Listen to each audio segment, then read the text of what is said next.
Hey guys, we are here with the new lecture. Political science में we have studied the meaning of laws. तो आज हम meaning of laws पढ़ेंगे. Laws का मतलब क्या होता है? लॉ एक फंडामेंटल एस्पेक्ट है ह्यूमन सोसाइटी का, जो कि एक फ्रेमवर्क की तरह काम करता है, जो हमारे बिहेवियर्स को गवर्न करता है, ऑर्डर मेंटेन करके रखता है और जितने भी डिस्प्यूट्स होते हैं उनको रिजॉल्व करता है और जस्टिस को इंश्योर करता है. Law is a set of rules. Law एक सेट है रूल्स का जो कि गवर्नमेंट ने बनाया है, एक अथॉरिटी है जिसने बनाया है ताकि पीस, ऑर्डर और जस्टिस सोसाइटी में मेंटेन रहे. अगर हम सिंपल वर्ड्स में बात करें तो लॉ टेल्स अस कि हमें क्या करना चाहिए और क्या नहीं करना चाहिए. It protects our rights. वो हमारे राइट्स को प्रोटेक्ट करता है और जितने भी रॉन्ग एक्शंस होते हैं उनको पनिश करता है. अगर हम जुडिशियल सेंस की बात करें तो लॉ का मतलब होता है कि एक रूल्स की बॉडी, जो हमारे कंडक्ट्स होते हैं, हमारे एक्शंस होते हैं, हमारे बिहेवियर्स होते हैं एज अ पर्सन, ठीक है, उनसे related. Made and enforce by the state, जो कि स्टेट के द्वारा बनाया भी जाता है और उन्हीं के द्वारा लागू भी किया जाता है. ये रूल्स एक्सप्रेस करता है ह्यूमन एक्शंस के according. Law is not just a collection of written rules. Law सिर्फ और सिर्फ कलेक्शन नहीं है रिटन रूल्स का. ये एक डायनेमिक सिस्टम है जो कि सोसाइटी के वैल्यूज, एम्स और स्टेबिलिटी को प्रमोट करता है और रिफ्लेक्ट करता है और हमें एक मैकेनिज्म प्रोवाइड करवाता है ताकि हम कॉन्फ्लिक्ट्स को पीसफुली रिजॉल्व कर सकें. अब डेफिनेशन क्या है? Jurist have defined law different from different point of views. अब अलग अलग ज्यूरिस्ट ने अलग अलग तरीके से पॉइंट ऑफ व्यूज अपने अपने रखे हैं. कुछ लोगों ने डिफाइन किया है नेचर के अकॉर्डिंग, कुछ ने कॉन्सेंट्रेट किया है सोर्सेस पर, और some defined laws in terms of its effect on society. कुछ ने सोसाइटी पर जो उसका इफेक्ट पड़ा है उससे रिलेटेड डिफाइन किया. And some defined in terms of purpose of law. कुछ ने लॉज के अकॉर्डिंग डिफाइन किया, जैसे लॉ हैज बीन कॉल्ड धर्म. हिंदू ज्यूरिस्प्रूडेंस में लॉ को धर्म कहा जाता है और इस्लामिक सिस्टम में हुकुम कहा जाता है. रोमन सिस्टम की अगर हम बात करें तो वहाँ जज कहा जाता है. रिच जर्मनी में और ड्रॉइट फ्रांस में कहा जाता है. अगर हम सॉलमंड के अकॉर्डिंग बात करें तो द लॉ में be defined as the body of principles recognized and applied by the state in the administration of justice. Law को किसी भी तरह से डिफाइन किया जा सकता है प्रिंसिपल्स के अकॉर्डिंग भी, जो कि रिकॉग्नाइज और अप्लाई किया जाता है स्टेट के द्वारा in the administration of justice. Explanation अगर हम सालमंड की देखें तो सालमंड ने फोकस किया है प्रैक्टिकल एप्लीकेशंस पर. किस पे? प्रैक्टिकल एप्लीकेशंस पे, वो भी लॉज की, by the states judicial system.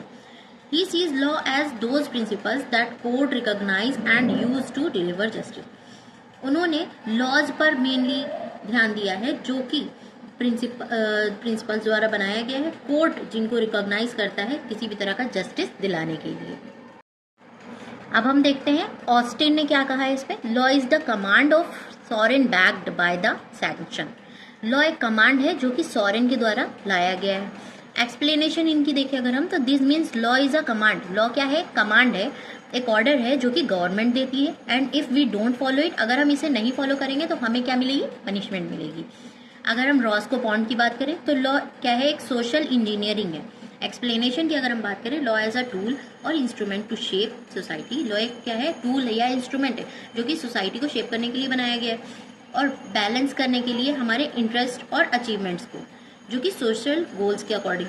Law is seen as a means to harmonize conflicting claims, demands, इन सारी को हार्मोनाइज करने के लिए ही लॉ बनाया गया है within society, striving to satisfy the maximum wants within minimum frictions.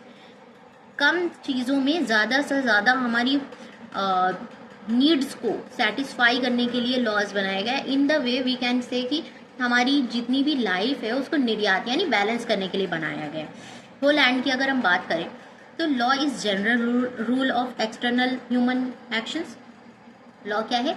एक जनरल रूल है, जनरल रूल है एक्सटर्नल ह्यूमन एक्शंस के लिए, जो कि फोर्स किया गया है सॉरेन पॉलिटिकल अथॉरिटी के द्वारा.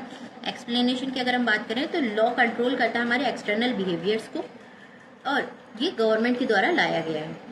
फंक्शंस की अगर हम इसकी बात करें तो फंक्शंस बहुत सारे हैं इसमें, जैसे सोशल डिस्प्यूट्स, डिस्प्यूट रिजोल्यूशन, ठीक है, और forum of dispute resolution, social changes, promotion of rule of law, expressions of society, moral values. There are so many functions of the law. As we talk about the social control, it helps in controlling the behavior of the public. ये public के behaviour को control करने में help करता है. अगर हम इसके एग्जाम्पल की बात करें तो maintains law and order in society, society में लॉ एंड ऑर्डर मेंटेन करता है, फंडामेंटल राइट्स को हमारे प्रोटेक्ट करता है, पॉलिटिक्स को कंट्रोल करता है और इकोनॉमिक एक्टिविटी को रेगुलेशन में लाता है, रेगुलेशन ऑफ ह्यूमन रिलेशंस को रेगुलेट करता है. डिस्प्यूट रिजोल्यूशन की अगर हम बात करें तो ये सेकेंड फंक्शन है हमारे लॉ का, ठीक है, जिसमें सोसाइटी में अगर कोई भी तरह के डिस्प्यूट्स अराइज हो रहे हैं तो उनको रिजॉल्व करवाना. जैसे disputes can be as under, disputes कई तरह के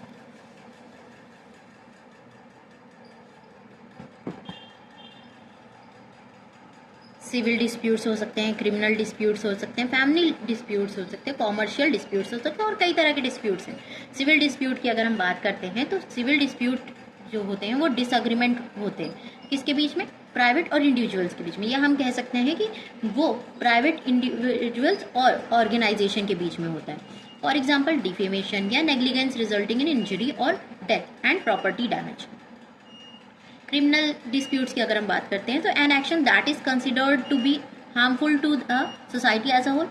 क्रिमिनल डिस्प्यूट वो डिस्प्यूट होता है जो पूरी सोसाइटी या पूरी कंट्री के लिए एक ऐसा एक्शन कंसिडर किया जाए जो बहुत ज़्यादा हार्मफुल हो, जैसे murder, assault, theft and drunk and driving, ठीक है. फैमिली डिस्प्यूट्स की अगर हम बात करें, illegal disputes arising out of the family relationship.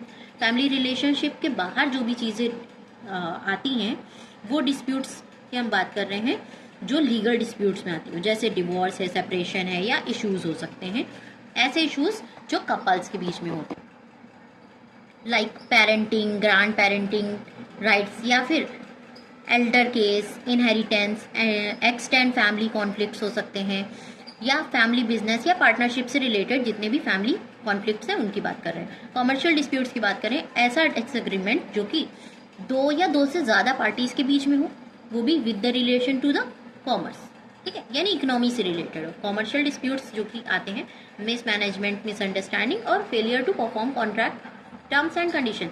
As we can say, जैसा कि हमने अपने कॉन्ट्रैक्ट एक्ट में पढ़ा होगा कि हम कॉन्ट्रैक्ट कब बनाते हैं, कॉन्ट्रैक्ट हमारा तब बनता है जब उसमें लीगल किसी भी तरह की कंसिडरेशन हो, ठीक है. यहाँ पर बोल रहा है failure to perform contract terms and condition. अगर आपने किसी भी तरह का कॉन्ट्रैक्ट बनाया है, उनके टर्म्स एंड कंडीशंस को अगर आप पूरा करने में फेल हो जाते हो तो कॉमर्शियल डिस्प्यूट अराइज हो सकता है. फॉर एग्जांपल कॉन्ट्रैक्ट डिस्प्यूट हो गया, इंटेलेक्चुअल प्रॉपर्टी डिस्प्यूट्स हो गए, business sale and acquisition disputes हो सकते हैं, शेयर होल्डर डायरेक्टर डिस्प्यूट्स हो सकते हैं. There are so many disputes, we have taken in examples to these. अब अगर हम बात करें फोरम ऑफ डिस्प्यूट रिजोल्यूशन की, जो कि दो तरह से डिवाइडेड है, एक ट्रेडिशनल कोर्ट में और एक अल्टरनेट डिस्प्यूट रिजोल्यूशन में. ट्रेडिशनल कोर्ट की बात करें तो यहाँ पर कई सारे आते हैं, बट हमने एक एग्जाम्पल के तौर पे 4 ही लिए, जैसे सिविल, क्रिमिनल, फैमिली या बैंकिंग, ठीक है. अल्टरनेट डिस्प्यूट्स की अगर हम बात करते हैं तो आर्बिट्रेशन, मेडिएशन, ठीक है. सोशल चेंजेस अब आ जाते हैं, तो सोशल चेंजेस हमारा थर्ड फंक्शन है लॉ का, जो कि सोसाइटी में चेंजेस लाने के बारे में है. एग्जाम्पल के तौर पे हम ले सकते हैं, as we have seen a number of policies to prevent and control the spread of कोविड-19. अभी हम ज़्यादा नहीं 2-4 साल पुरानी बात करते हैं कि हमने देखा है कि कोविड-19 जब आया था तो उससे रिलेटेड कई सारी पॉलिसीज़, कई सारे प्रिवेंशंस रिलेटेड चीज़ें आई थी जिनसे हम कंट्रोल कर सकते थे कोविड-19 को फैलने से.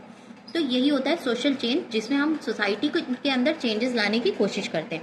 अब हम promotion of rules of law की बात करते हैं.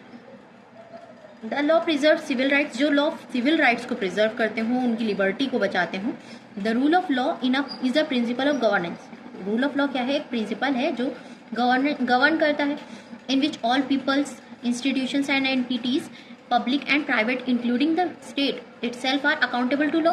जिसमें हर एक व्यक्ति किसको अकाउंटेबल है, लॉ को अकाउंटेबल है. उन्होंने कोई भी चीज़, किसी भी तरह का फैसला लिया हो, किसी भी तरह की चीज़ की हो, उसमें अगर उनका कोई भी तरह का रॉन्गफुल एक्शन हुआ है तो उसमें वो अकाउंटेबल किसको है, लॉ को अकाउंटेबल है। अब यहाँ पर हम एक एग्जांपल ले लेते हैं कि रूल ऑफ लॉ क्या है। तो no person is above the law, यानी कोई भी कानून के ऊपर नहीं है और सभी लोग कानून के सामने क्या है, बराबर है। अब हम expression of societies moral value की बात करते हैं, जो कि लास्ट आपका फंक्शन है। Another function of law is to reflect the moral values of a society. ये एक और फंक्शन है सोसाइटी का, ठीक है, लॉ, जो कि क्या करता है, रिफ्लेक्ट करता है हमारी मोरल वैल्यूज को सोसाइटी के लिए। Laws and moral values are intimately related to each other. Laws की अगर हम बात करें या मोरल वैल्यूज की बात करें, दोनों ही एक दूसरे से क्या है, रिलेटेड है, यानी एक दूसरे से जुड़े हुए हैं। अब हम एग्जांपल ले लेते हैं इसका। इन एन इस्लामिक सोसाइटी अगर हम बात करें तो ड्रिंकिंग अल्कोहल क्या है, सोसाइटी के द्वारा परमिटेड नहीं है। यही सेम चीज़ अलाउ हमारी अप्लाई होती है लॉ में। लॉ में कोई भी ऐसे रॉन्गफुल एक्शंस जो कि सोसाइटी के द्वारा मान्यता ना हो या परमिटेड ना हो, वो लॉज उनको क्या करता है, प्रोटेक्ट करता है, उनसे हमें प्रोटेक्ट करता है। वो हमारी मोरल वैल्यूज़ में आ जाते हैं, हमारे लॉज यानी हमारे कानून बन जाते हैं, हमारे रूल्स बन जाते हैं। जैसे हमें किसी की प्रॉपर्टी को डिस्ट्रॉय नहीं करना चाहिए, हमें किसी को जज नहीं करना चाहिए, और हमें लोगों के साथ वैसा ही व्यवहार करना चाहिए जैसा हमें पसंद हो, कि हमें लोग उसी तरह से ट्रीट करें। अच्छा, so that was your functions and the meaning of the laws.